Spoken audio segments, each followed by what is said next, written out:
I give you the floor on what you'd like the fan base of the listenership and the viewership of this show to know about Dan Rooney, Peter.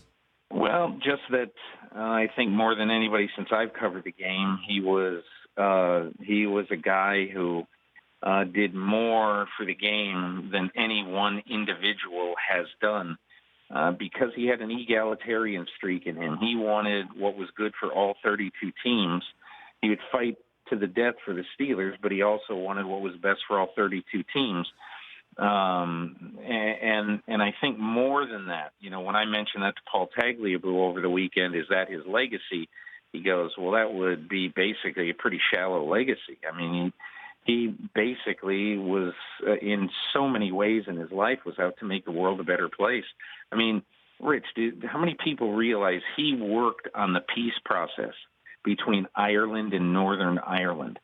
How many people realize that he was so concerned with literacy over in his beloved country of Ireland, where he was the ambassador under Barack Obama for 4 years, that he established a literary prize for the last 41 years. He's given a huge, stipend and award to the best young writer that year in Ireland. And he just, he's such a multifaceted person.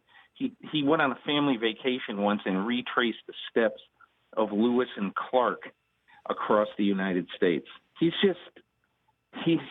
a Renaissance man who no one thought it possible when he took over for his dad, the chief, Art Rooney, that he could become more of a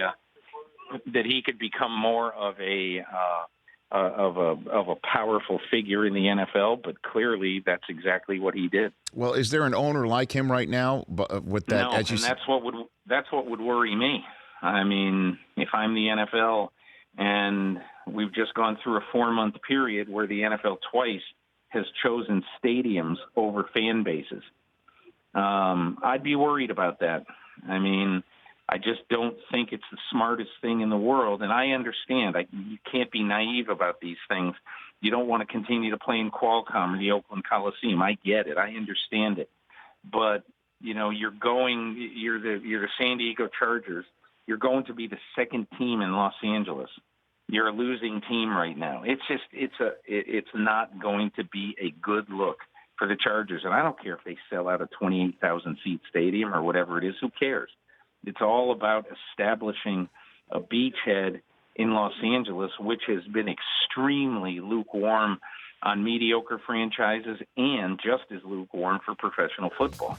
The Rich Eisen Show, weekdays at noon Eastern on Audience.